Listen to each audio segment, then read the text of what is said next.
My name is Sue Byrne. I live and work in Somerset on the Poldon Hills. The Guild of Glass Engravers assessed my glass engraving and I was awarded an Associate Fellowship. In 2016, I was a Silver Award winner in Craft and Design magazine's selected Make Other galleries. Much of my work is commissioned and it's now abroad as well as in the UK. I'm inspired by the beautiful countryside around my home and by my love of the sea. Flora and fauna, both real and imaginary, feature in the designs that I create. There are examples of the wildlife of the Somerset Levels and of the West Somerset coast, but also mythical beasts such as dragons and the phoenix. I engrave using either a hand drill or a flexi drive with diamond or stone burrs, working mostly in intaglio engraving, which gives a really good 3D effect when you view it through the glass. Enjoy producing large-scale works. I've created windows for church commissions in Devon, Somerset and Bedfordshire, and doors for a restored Grade 1 listed house. 2 of my engraved panels are in St Margaret's Hospice in Taunton. I like working on smaller work as well. While much of my work is of natural subjects, often drawn from life, I like to use my imagination to create more abstract work too. I've used the human figure both realistically and as semi-abstract forms in my work. Some of my favourite pieces have been on glass which was specially blown for me. I enjoy carving through the layers to reveal subtle tones of the colours underneath. It feels like releasing the forms that are already hidden in the glass.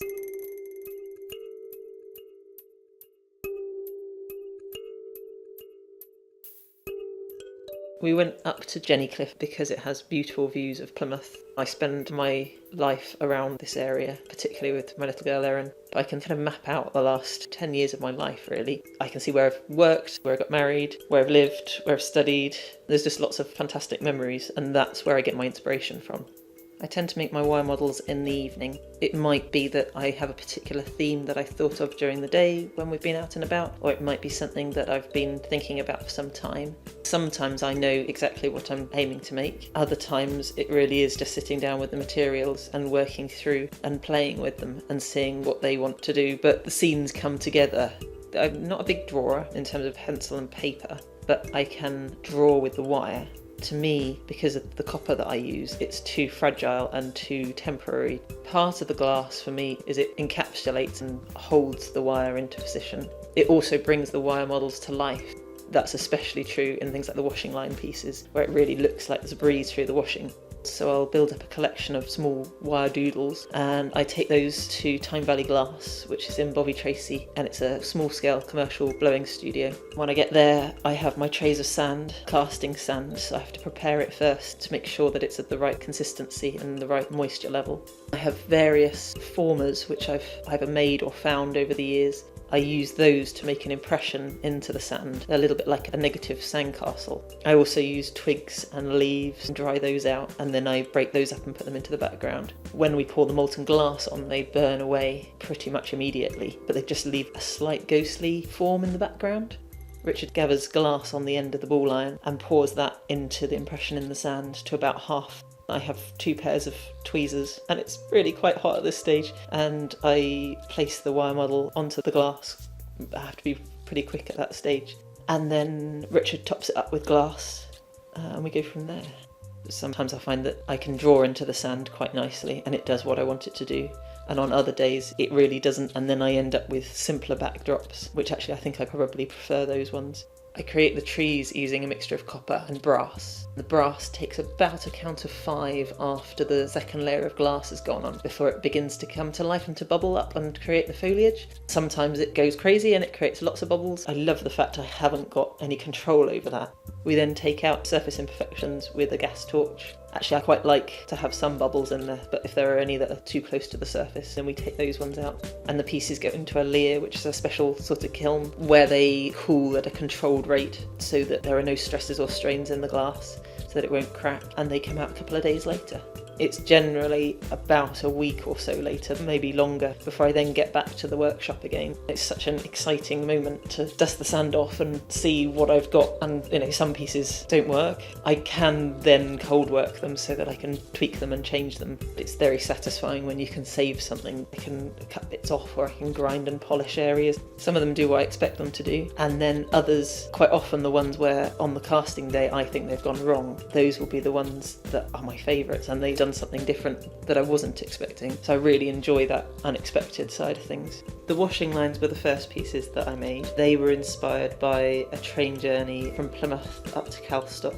When my daughter Erin was about 9 months old and old enough to sit in a swing, all of a sudden I found myself making playground scenes. I suppose they are quite autobiographical in some ways, and quite often not in a way that either I intend.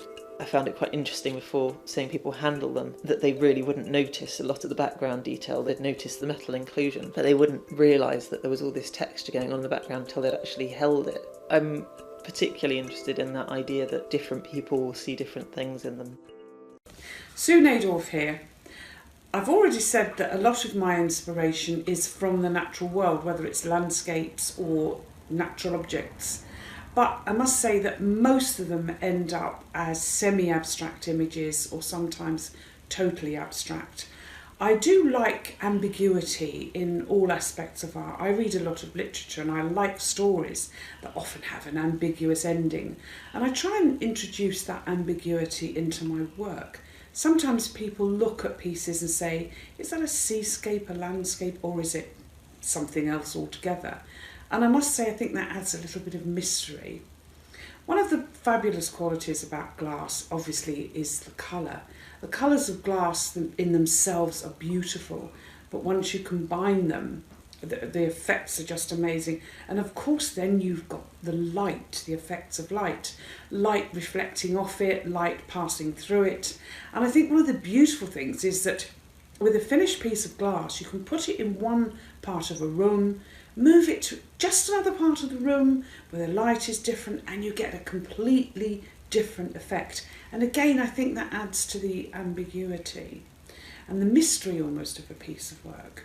I also like using frit. I use it quite a lot in my work because you can do shading, you can add emphasis, you can use it subtly, you can use it dramatically, and it adds layering of colour, texture, and I find it very, very useful to make my work interesting. And I think people who see my work find the way that I use frit interesting as well. And working in West Cornwall, quite close to Falmouth, where I did my degree in contemporary crafts. I do work solely in glass at the moment. The way that I make it is I cut 2 centimetre strips of flat glass. I then stand them up on edge like soldiers, and I fuse them all together into a kiln. When I've got enough, I take them along to a hot shop, which I have to hire. They're heated up, and I roll them up onto the end of a blowing iron. I knit them all together, and then I blow them out into the various shapes. My work is inspired by the patchwork quilts of a cave facet, but it's also born out of a need to find a way to blow glass without using an extremely expensive furnace. My name is Amanda Lawrence, and I'm a glass artist. I've been working in glass for over 20 years now, and I specialise in kiln-formed and engraved glass. As I say, I've been doing it for quite a long time, and I just love glass. It is the most amazing and challenging and exciting and flexible material, and the number of things that you can do with glass is extraordinary, and I don't see myself getting bored with it anytime soon. I'm still experimenting and still finding new techniques and new ways to make things out of glass. And most of what I make is inspired by the countryside and the wildlife of the valley where I live, which is Slad Valley in Gloucestershire. It's a beautiful place. So I have a regular walk that goes through a pasture and up into a little wood, and for a long time there was a tree that had fallen down right beside the path, and it was absolutely covered in ivy.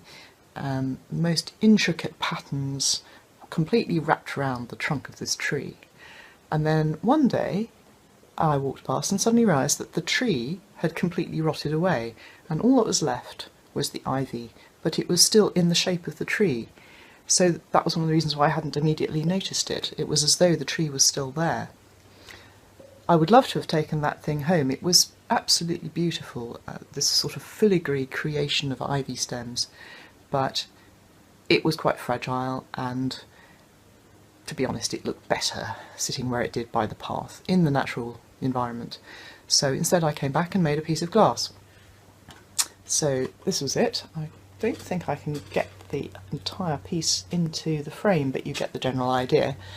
Each of these little ivy stems has been cut out of a separate piece of glass and then laid out on a kiln shelf so that each piece touches another piece somewhere, and then that's been fired in the kiln to the point at which all the glass will stick together, which is what we call fusing, and that then gives me a flat shape, flat like that, and I then lay that on a former. If I hold it that way on, you can see that it is actually curved. So that's went onto a hump-shaped mould, so that when I fired it again it would take up the shape of the mould, and that suggests the curve of the original ivy piece, which was shaped like the tree trunk. There's some dichroic glass in here. You may know that from jewellery. It's rather special stuff because the property of dichroic glass is that it shows two different colours depending on whether the sun or the sunlight or the light in the room is shining onto the surface or is being transmitted through the surface. So if I move this around a bit, you can get a sense of the colour changing maybe. Anyway, and then the whole thing has been backed onto a base shaped like an ivy leaf. And I've called this the Ivy Ghost because it reminds me of the ghost of the tree that disappeared. Hello, I'm Noreen. Normally my work is of tabletop size, and it is either sculptural or it's some form of a vessel. For this exhibition I have actually gone to working to put something on the wall, and I've made two pieces. The first of these pieces is behind me, and it has quite an interesting story. This piece started life as a bowl. It was clear, non-coloured glass, transparent glass, and it was in the shape of a dandelion head but made into a bowl, quite a large bowl. And I discovered that nobody, while everybody loved it, and it was very beautiful looking, that nobody would touch it or buy it because it looked like it would break the minute you picked it up. In my frustration, I decided that I would put it back in the kiln and I'd flatten it and I would do something else with it. And this I did. What I hadn't worked out and hadn't expected that was all the straight lines that I had would suddenly crisscross and form almost like figure of eights. And I was so intrigued by this and I loved the result so much that I wanted to keep that. But it was so transparent and clear that you could only see it in certain lights, and I thought I needed to put it onto a background. I found the most beautiful iridized glass. It's a black glass. It changes colour depending on how and where you're looking at it from. I actually don't know how the science works, but this looks rather like the patterns you get in a slick of oil when it's been raining. And the colours change as you move around it.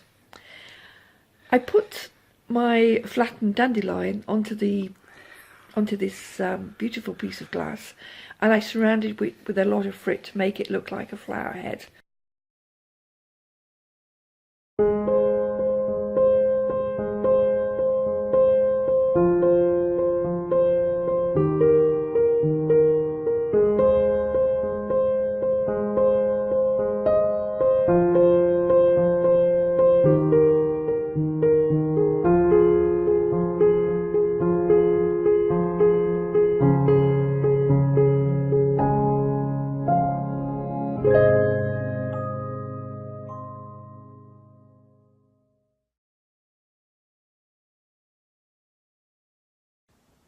Hello, my name is Sarah Allmeyer, and whilst I was born in Cornwall, I live now in North Somerset, where I work in my home studio, making items in fused glass, also known as warm glass or kiln-formed glass. I've been doing this for about getting on 20 years, and I'm largely influenced by the beautiful colours that I get to work with, and I like making things that are contemporary and very often also quite abstract. I love to use glass called dichroic glass to make jewellery. It has beautiful metal layers on the surface of the glass, but is also quite unpredictable and challenging, as it shows different colours from different angles, whether it's being reflected or transmitted. It's quite a challenge to use at times, and I enjoy challenging myself by layering it with dichroic glass that is etched or patterned to see what results I can get from the kiln. One of the joys of the job is actually opening the kiln very often to see what the results are. Whether they be good or bad, we always learn from each kiln firing.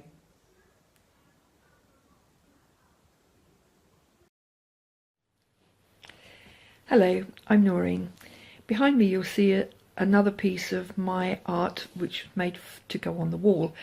Actually, this wasn't made to go on the wall, it was made as a bowl. The story behind this is when I make my normal work, I end up with a lot of offcuts of glass, and I didn't quite know what to do with them. I decided I would place them on the kiln shelf and fuse them all together into a new piece of glass. Now this has to be done in 3 layers, so it is thicker than a normal piece of glass. When I opened the kiln, I was so surprised and enamoured of what I had created, and I couldn't quite decide what to do with it. I decided it would make a very nice bowl, but I couldn't decide where to actually cut the circle to make the bowl. So I decided I'd do an experiment. I put the whole thing into the kiln and just made the bowl shape without cutting out the circle. And I think you could probably see behind me that there is this convex shape coming out from the, I would say the centre, but it's actually not the centre, it's off centre of the entire piece. And I'm fascinated by it. I thought I would cut the bowl, the rim off the bowl, which is what I would normally do with a bowl. But I like this so much the way it is, and it's a little bit kooky, it's a little bit bizarre, and I really do like it. Now, the fun thing about this also is that you can actually take it away from its mount, take it off the wall and take it away, and you can turn it up the other way and make it into a bowl, because it does sit as a bowl. And hopefully I'll have a picture of that for you at some point here on this video. On the left is a representation of a large ocean wave using iridescent glass and some small flakes of dichroic glass. In the centre is a shallow platter with dichroic squares running diagonally across the centre. And on the right is a semi-abstract representation of trees just on clear tector with some coloured frit. The light source is just natural light from the window, and the way the piece on the left is angled, it gets the full effect of natural light to really pick up the shine on the waves and the sea in the front. Now, if I turn on a light source behind, you can see that the effect is quite different. The piece on the right, the features show up much more clearly. In the centre, with the dichroic squares running down the centre of that platter, you can see that some of those pink squares now show up as lime green, which is just the effect of light behind them. The light being behind the wave on the left also gives a very different effect. I think you can actually see the details of the image more clearly. But I think the main thing that it shows that just by using different light sources, You can augment, you can change, you can differentiate the effects that you make with your glass. And I think that's one of the absolute beauties of working with glass, that you can change a light source just by turning on an electric light or putting it near a source of natural light, just by moving it to a different location or a different room or a different environment altogether. You create lots of different effects.